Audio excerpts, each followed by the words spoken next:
नमो कर्मभूमी देशात आम्ही पडो देव माझा नमामि नमामि पडो देव माझा नमामि नमामि. नमस्कार, माझे नाव कुमारी निकिता राजेंद्र माई. मी आता 7वी शिकते, शाळा जिल्हा परिषद प्राथमिक शाळा सोनेवाडी. कित्येक लढ्या लढू, कित्येक लढ्या लढू, कित्येक बलिदाने देऊ गावची आऊ शेवटी स्वातंत्र्य आपली पडले. स्वातंत्र्य हीच व्यक्ती समजू शकते ज्याने स्वातंत्र्याची मूल्यारी की मोठी आहे. पण सर्वजण तर खूपच नशिबान आहोत की आपण या स्वातंत्र्य भारतात जन्मलो. या बाकीच्या अडचणीच्या पारतंत्र्याच्या गुलामगिरीच्या वेळा आपल्या हातात घातल्या गेल्या नाही. त्याबद्दल आपण सर्वजण तर खूपच नशिबान आहोत. जेव्हा आपल्या तिरंगा विमानाने उंचावर फडकत असतो ना, तेव्हा देशातील आपल्या मनातील प्रत्येकाच्या मनातील ही देशभक्ती, ही भावना, तो आदर्श पाहण्यासारखाच असतो. किसी ने खूब गाए कि हम अपनी जान के दुश्मन को अपनी जान कहते, हम अपनी जान के दुश्मन को अपनी जान कहते, मोहब्बत किसी मिट्टी को शान कहते. जो दुनिया में दिखाई दे उसे खामोशी कहते, जो दुनिया में दिखाई दे उसे खामोशी कहते, जो आंखों में दिखाई दे उसे तूफान कहते. और ऐसा एक ही देश है जिसमें मेहमानों को भगवान कहते.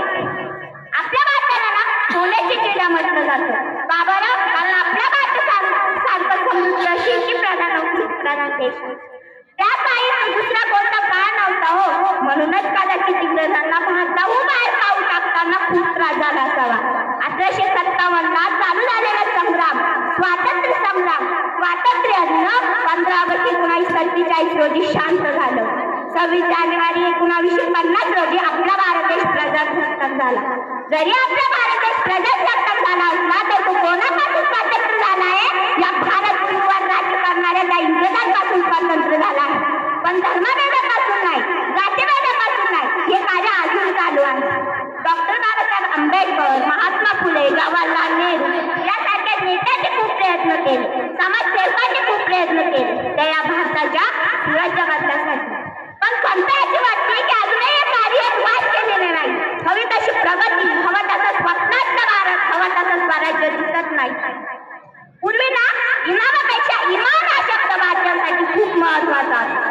पण आता भ्रष्टाचाराशी मैत्री करून इमानदारी विसरून गेलोय आपण. या सूर्याला, या भारताच्या सूर्याला तर कुठे काढायचं? ग्रहणाला नाही, पण पूर्वी पैसा रुपया माहित होता. आता काळा पैसा माहित. किती बदल झालाय ना.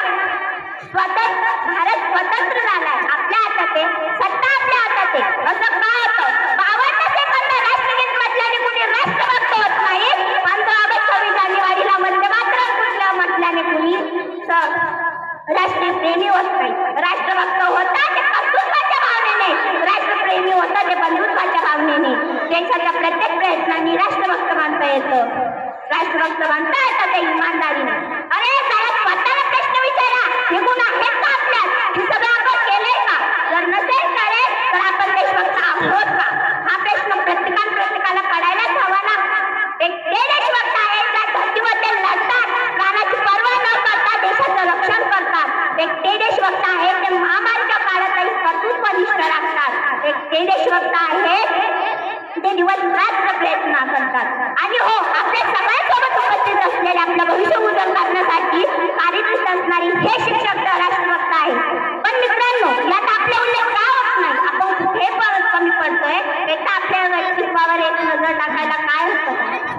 आपल्या देशाचा देशभक्त मुलगा सावध असतो ना,